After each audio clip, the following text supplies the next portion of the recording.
All right, guys, welcome here inside the Den Fox 5 studios. Mike Davis, we have two lovely guests with us today. Listen, we're celebrating 50 years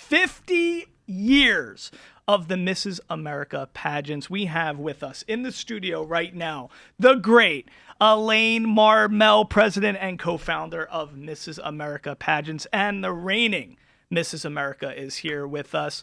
Paige Ewing. Paige, we're going to be getting into everything with cricket. Oh, yeah. We got to get it into all these. I've had some cricket powder in my life. Okay. So we're going to be talking about that. But Elaine, we got to start with you. Of course, I'm honored to be back and hosting Mrs. America, the pageant here at the Westgate, the same very stage, International Theater, where Elvis performed. We're going to be doing that coming up soon. But there's been so much pageantry, so much excitement over the past year. Paige, over 60 events. You've been touring all around the country doing so much stuff. Tell us, what does it feel like to wear that crown?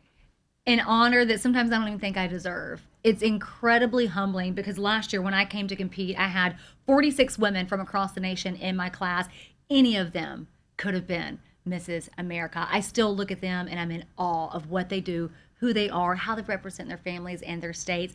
And to know that I was the one that the judges saw fit to represent not only those women, but all married women across the country, I don't feel deserving, but I did step into it and say, well, if I'm given this opportunity, we're going to just take the bull by the horns. We're going to go with it. And I feel like I have lived full out this year and given it my all. And not only have I given it, but I've gotten so much back from everyone who I've been just in contact with. It's been incredible and beautiful and wonderful. Well, listen, I've been a judge, I've been a host, I've been an MC, I've done it all, okay? And I know it's a thorough process. We got Frit and Frat Fuller here in the studio with us. They run the whole show.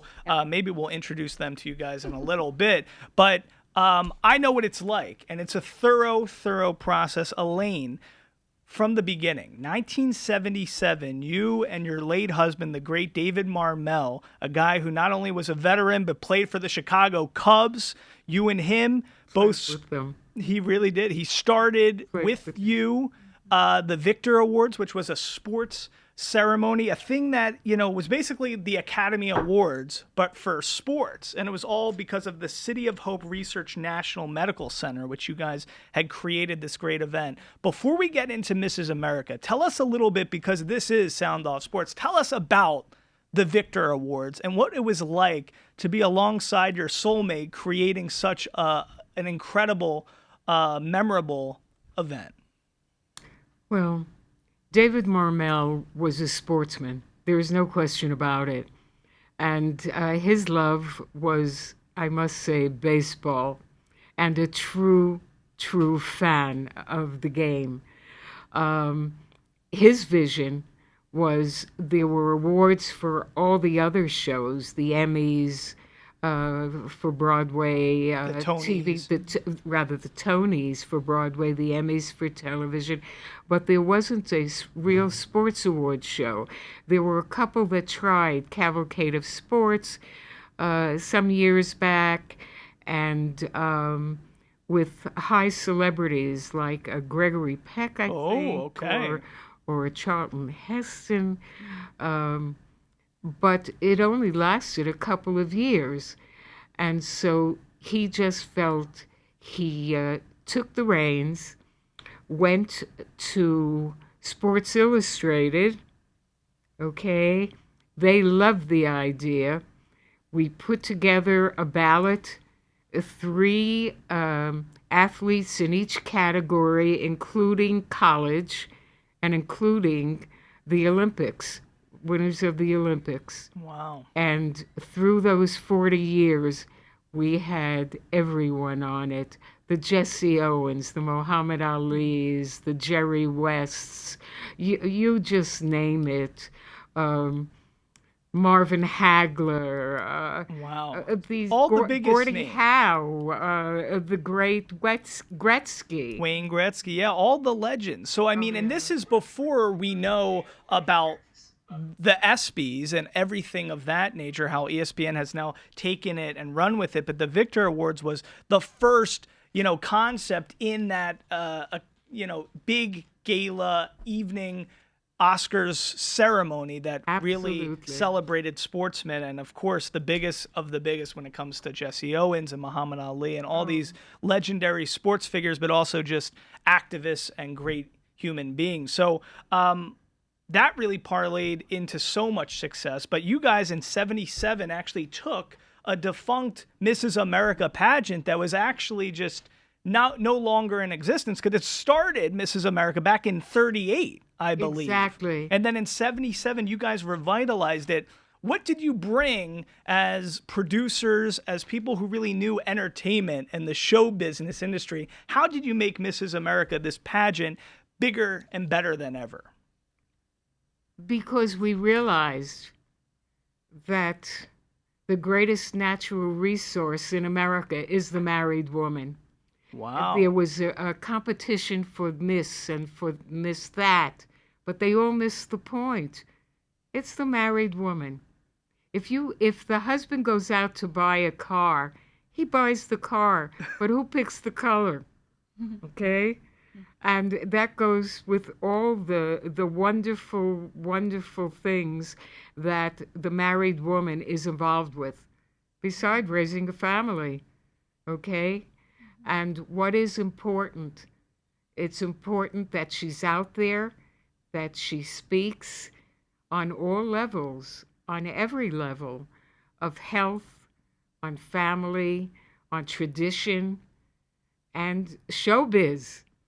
And they all want to be in showbiz. Showbiz, baby. Okay. It's the thing. Now, listen, my girlfriend tells me all the time, married women, I think they live shorter lives married to husbands, and husbands live longer lives because they're with their female partners. So I think you're saying something right there. It is our greatest natural resource, I would say, No doubt the about married it. woman. Now, Paige, tell us a little bit about your story, because, of course, coming into this competition as Mrs. Georgia, you have, this clean-cut look, right? We see this. But if you were to know about Paige's backstory and the Armstrong Cricket Farm, this is not somebody who doesn't know how to get her hands dirty. You know a little bit about everything. Tell us about your backstory and Armstrong Cricket Farm, and just why you think your makeup, your background shined through to the judges and made you the perfect Mrs. America.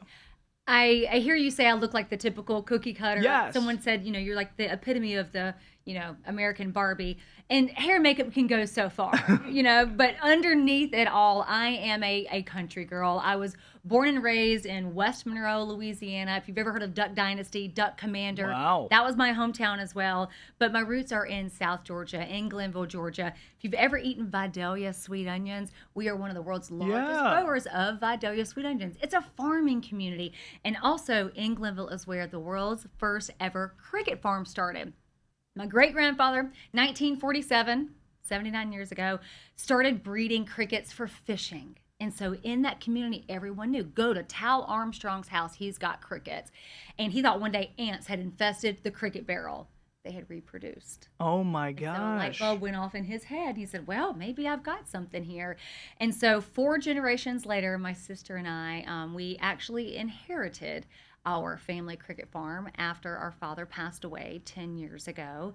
And yes, I can get my hands dirty. I can shovel cricket poo and pick up worms and go fishing and go hunting and ride 4-wheelers and do all of those things. But truly the reason why I came back to pageantry was the loss of my father. And after he passed away, it kind of was a domino effect. We lost 8 family members in 8 years, which led me to learn about grief support and grief education. And so that really was the turning point. The cricket farm plays into pageants, because I wouldn't be doing this pageant and promoting how to survive life after loss had it not been inheriting a cricket farm. How do I do this with 2 small girls at the same time? And I'm technically a stay-at-home mom, a stay-at-home wife.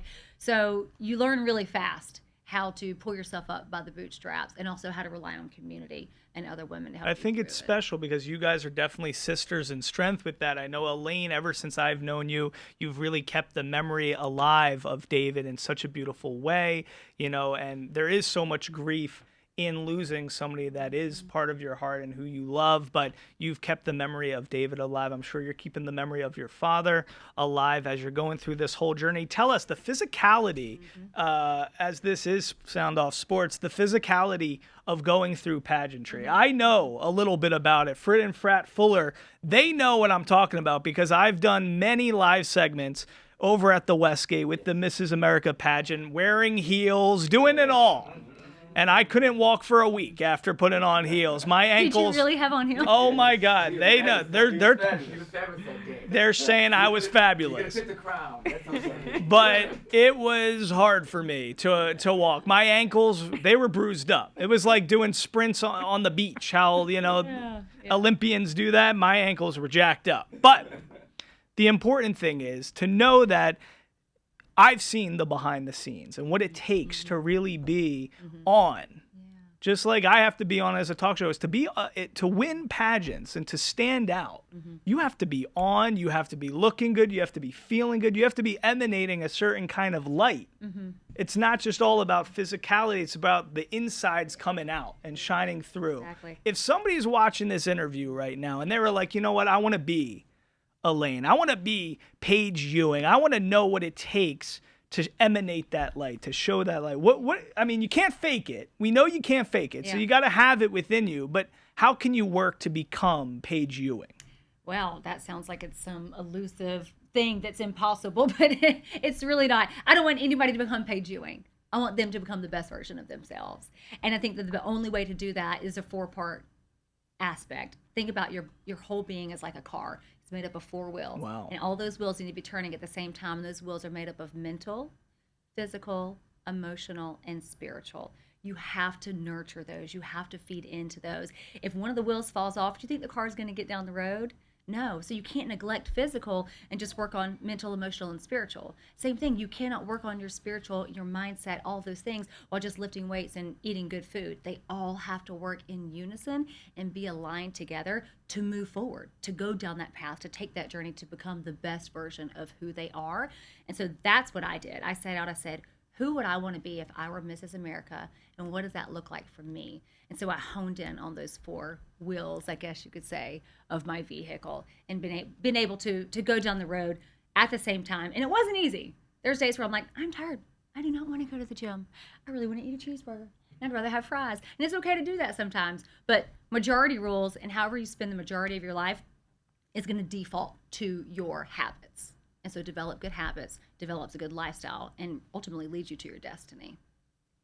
Elaine, over the years, how have you seen pageantry, just the field, the space of pageants, how has it grown and evolved over the years from 1977? Do you think the same types of women are being crowned champions and becoming the Mrs. Americas, or has there been an evolution in the type of woman that is inspiring and, the celebrated wife that we see gracing that stage? Well, to be perfectly honest, I would say it's a little bit of this and a little bit of that, because through the years, it's still all about family. And our logo says, we are family. Because of situations in your life, many women were forced to go to work. There had to be 2 incomes in a family. And so there are many children now that have grown up as latchkey children. And today, I think the offshoots of them, they're very into having a complete family. Mother, father, education, all the wonderful things that come with sports, keeping the kids involved in sports, in music, in entertainment, keeping them off the streets, which is so important. And that's what's happened with the women in pageantry. They've done all this. It's going to be a chapter in their book, whether they win the title. Mm-hmm. But remember, each one goes home with a title. And it's how they use that for their benefit. As Paige said, all the wonderful things that are needed spiritually, physically, mentally, and maturity. You know? Yeah, that it emotional it just can't be about me. And that's what makes the pageant circuit stronger today, I think, than it ever was. I think the greatest compliment is someone imitating you. And right now, there are a lot of competitions out there imitating us. Whereas the other pageants, the Miss pageants, and I won't mention their names, they're biggies, all of a sudden, the age limit to be in their pageant has now gone up. Interesting. Okay. And it used to be maybe 23 to 25 or something. So you guys kind of carved a path for these other institutional pageants to kind of make certain accommodations to their contestants. Absolutely. And then when we formed, my husband would get up 3 o'clock in the morning and say, honey, I have another idea. And the other idea was also a pageant. It was Mrs. American. Mrs. American. She can still do it. You know? Yeah. If she's not passed on, if she wants to compete again, she goes out and does it. She has the strength and the mentality to keep going, that life isn't over. And that's why we have also the Miss. We segued into that. Yeah. And we do Miss for America Strong, and that's for the unattached, the divorce, the singles, maybe still going to school, whereby they never had pageants before. So we're very fond of what we do and how we do it. And as I said, copycats is the greatest form of flattery. Yes. Yes, really you took the words right out of my mouth. Thank you. And everybody, you know, if you're at the Westgate and you're taking part or just celebrating the 3 pageants that are going on that Elaine just expressed to us, I mean, everybody has such a reverence for you, Elaine, and just, thank you. You know, the celebration, the applause that you get each and every time. It's such a telling thing about the way that you really treat all these contestants and women as a family, and all their families become part of the under the umbrella of the Mrs. America pageant and the way you function as a family. I have a question though for you, Paige, because to me, I think it's so interesting. A lot of time in athletics, what we see is to get to a certain point, you know, the Tiger Woods of the world. His father was a guy named Earl Woods, right? And he was really on Tiger as a young child. Yeah.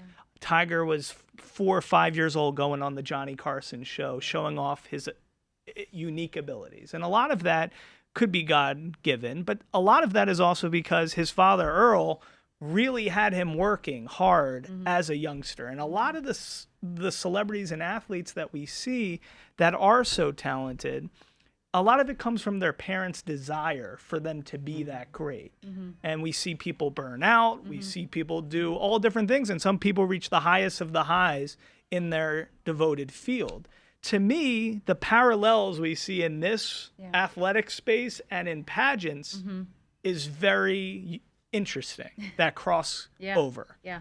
There's a lot of pageant moms that we know that they get their girls going at a young age, and it's indoctrinated in them, and it's just part of who they are. Right. And then you start to question and wonder, is there a ceiling, a maximum of what they can attain, because how much of that dream is their parents' dream and how much of it is theirs? What's your experience in terms of your youth? I know you knew a lot about cricket farming. Yeah. But how much of this was a dream that was maybe passed on to you from your parents? And when did you take over that personal dream? Or even when you're competing alongside other contestants, how do you feel about certain people maybe being there for I don't want to say the wrong reasons, but maybe just a dream that they're latching onto that's from someone else. Tell us about that. I've had to evaluate that, especially when I came back at 42 years old. My husband's first question was, why? And I had to really think, why? Am I still trying to really relive or attain a dream that was never fully achieved? What is the deeper part? And I think any human, whether you are 7 or 47 or 67, you have to ask, what's your why? What is your motive? So I wanted to answer your question in 2 parts.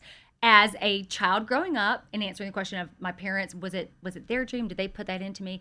And then I want to talk to you about being a pageant mom. I have 2 daughters. Oh, so we know it from both sides. So breaking this down, I have some questions. So first of all, as a youngster, were you participating in pageants what was the earliest you were in a pageant? I would say I did. It was 11 years old. 11 years old. So you know what that's like. But it was more of a scholarship system. And that's where I started. My parents put me in scholarship systems. And the difference I feel like that was, there was the talent, there was the interview. It was more focused on what are your grades?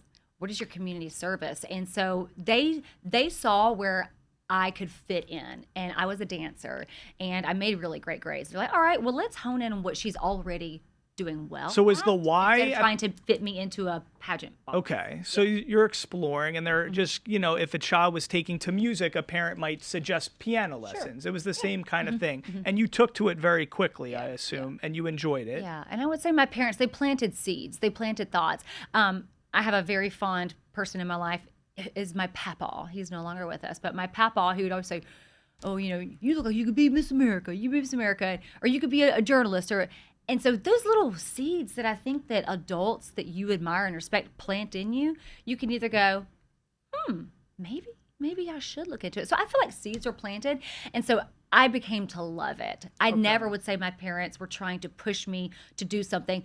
They saw a light, and I think that's what good parenting does. They see a talent and a skill. I agree. And they have discernment over what their child or their children could be excellent at, and they kind of nudge them in that direction. And if they see that their kid's passionate about it, that they hone in on it. Okay, how can we develop this? How can we nurture that? And that's what my parents did for me. That's good. Yeah. And then I'm sure you're doing that now as a mom yourself. Yes. So I try. I did not ever want to put my kids in pageants until they said, Mom, I'm interested. Because I never want to make my children do something that's my dream or my husband's dream. Yeah. We can introduce it to them, introduce them to the world of dance, softball, golf, cheerleading, pageants. Do you want to try it? All right, let's give it a go. And if you do, all right, maybe we can take the next step. So 2 things. One, the why. Can that why, you were saying, you have to know your why. You had to reevaluate why you wanted to do this, okay? Can a why come from a selfish place? And because you're taking care of yourself, just like they tell you on a plane, you get on a Delta flight and they say, listen, if you're sitting next to a child and we're going down, what do you have to do? You have to put the oxygen mask on your mouth first so then you can help the child. Sure. Absolutely. So I guess what I'm trying to get at in this plane crash analogy is, do you think that it's actually a helpful thing to have a selfish why at the core of pageantry and why you're doing this? And there's a lot of those elements that come into the mix, but maybe it's a good selfish why. And then through that, like Elaine was saying, you could win and use this greater platform that you get for good. So do you identify with that selfish why, or do you think, because sometimes when I'm hosting the pageant, I wish people would just say that rather than just come out and just say these things that they think everybody wants to hear instead of just saying the truth. Okay, you want to know the truth? Yes. Absolutely. Absolutely. I mean, of course, we're going to do something that we enjoy because it's self-serving in a way. And when I say self-serving, I mean it in a way of, if this is self-serving to me, I know that I can actually maximize the skills, the talent, the knowledge, the intellect, and passion that I have to outreach to someone else. It's just like self-care. People say, oh, self-care is selfish. No, if we're not taking care of ourselves, how are we going to care for other people?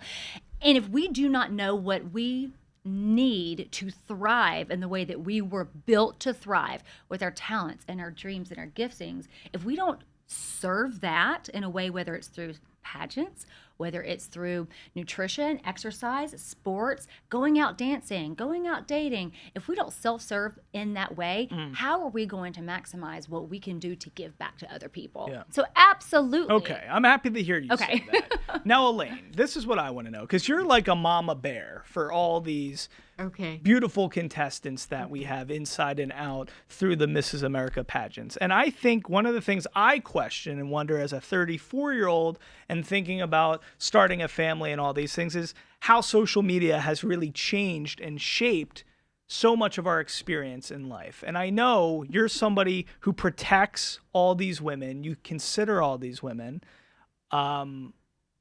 But nowadays, I know you're looking at me like, why are you asking me about social media? But the reason why I'm getting to this question, Elaine, is because I want to know, since 1977 to now, I guess as a 34-year-old born in 1992, I'm thinking like I grew up kind of in this space and time where we didn't really have social media. We had the internet a little later on, but I lived before cell phones. I lived with cell phones, but it wasn't like I was going to primary school with a cell phone on Instagram, right? No.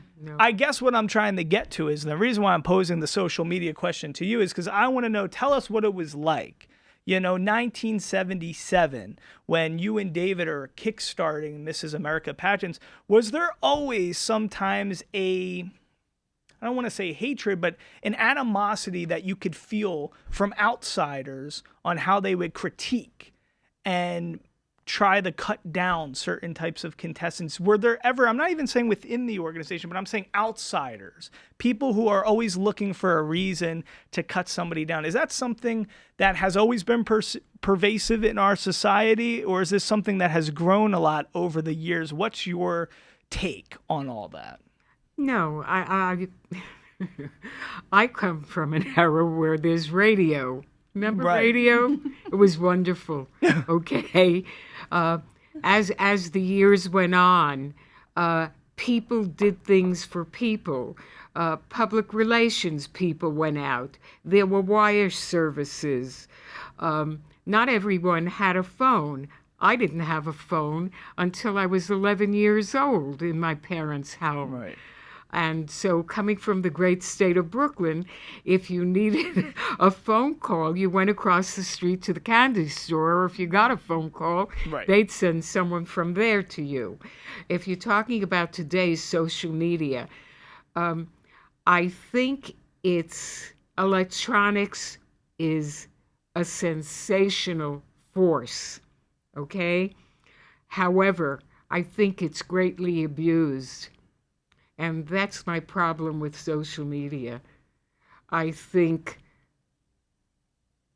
I said it before, I'll say it again. I think it's abused. I think it's wonderful. You can pass information, feelings, everything that you're used to, family, what you creative, desires, all through social media.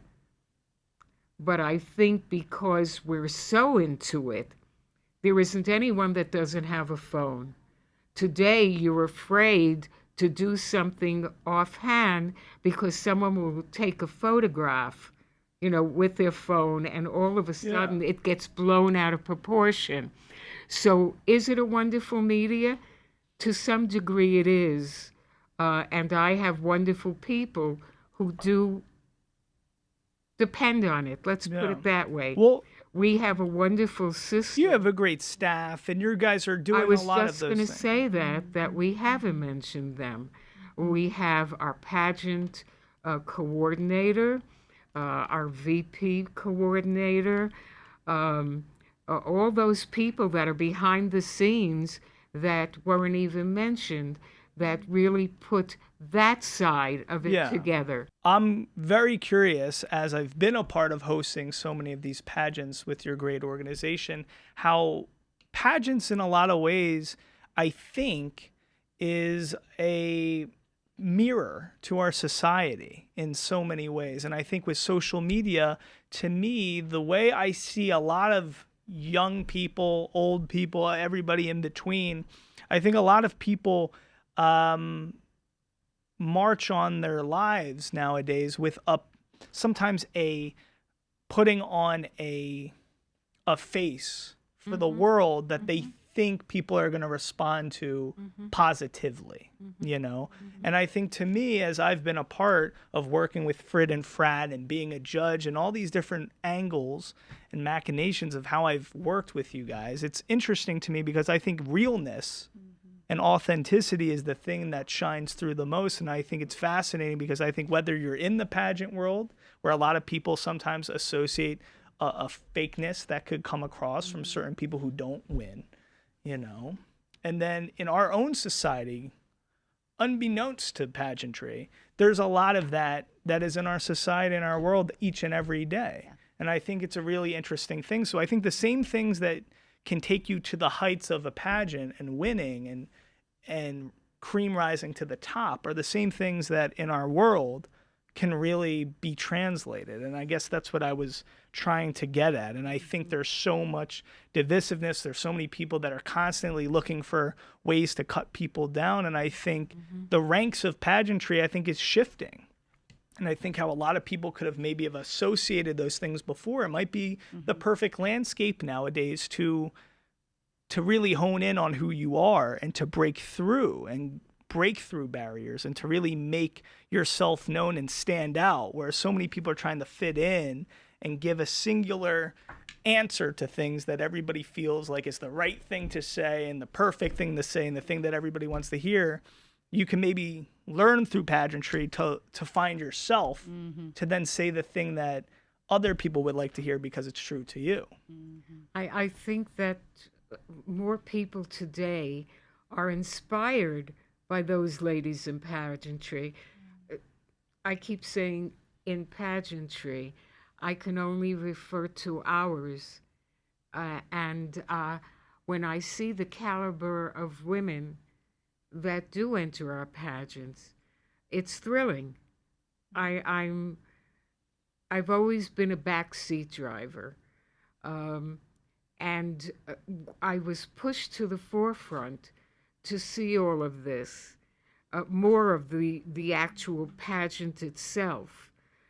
Working behind the scenes, and you see these women from all walks of life all of a sudden melding together, and they all do. In all the years of our doing our pageant, there have been very few that have exemplified the woman, the married woman, and everything that she does in life. And her book is going to be a bestseller. There's no question about it, as far as I'm concerned. I think America looks at pageantry, our women, I can't speak for the others, but our women, with respect and honor and class. And they're not just what we used to call it. I don't know whether I can say it on the air. Is this a curse word? Is this a 4-letter word, Elaine? No. Oh, okay. Then you can say it's 3 letters. Oh. It starts with a T, and the second word starts with an A in pageantry. And that's what it used to be considered. Today, our women are out there. Yeah. Whether they're out there with their families, or they're out there in business, or they're out there in their religious aspects, whether they're out there trying to help the world be a better place. I think it's... And that's what it's all about, as far as I'm concerned. That's what I think about our women. I love it. And I love everything you said there, both of you. I think that was a great final word for us from the great Elaine Marmel and Paige Ewing, our reigning Mrs. America. Yeah. Guys, it's 50 years. We're celebrating 50 years of what Elaine and David started. Thank you guys so much for being with us. Frid and Frat, jump into the frame real quick. I just want to make sure everybody, look at this. the twins, the guys that make it happen. There we go. Everybody loves those two, Yeah. Frit and Frat, taking over the studio. If you heard cell phone noise or anything, it was them. Yeah, blame it on them. It was them. It was them. They- It was them. Yes. But you can see. We want to shout out the dates. Yes, of the pageant. so It's Miss for America Strong. you go into the. Miss for America Strong, September 1st. Mrs. American, September 2nd. And Mrs. America, September 3rd. Come on out! Now, are you Frit or Frat? I'm Frat. Okay, then that means that's Frit. I'm Frit. Okay, Frit over At there. the Great Westgate. Westgate. And I want to mention, too, that it all started at that hotel when it was the Las Vegas Hilton. It really. And the Hilton family, Baron Hilton, who was just a fabulous man, and our wonderful David Siegel at Westgate, who Rest was in peace. Just, yes. Rest in Yes. peace to him and the Yes. Siegel family. Guys, thank Thank you you. so much. It's been a pleasure having you here in the studio. Thank you. Until next time, we appreciate you joining here. Us on Sound Off Sports. To everybody with the Mrs. America pageant and family, we appreciate you joining us, guys. Good luck with everything. September 2nd, I'm going to be hosting once again, back on the stage with you guys. Can't wait to be there, and it's an honor, Thanks as for having always. us. Thank you guys so much. We'll see you next time. Thank you, guys. Thank you.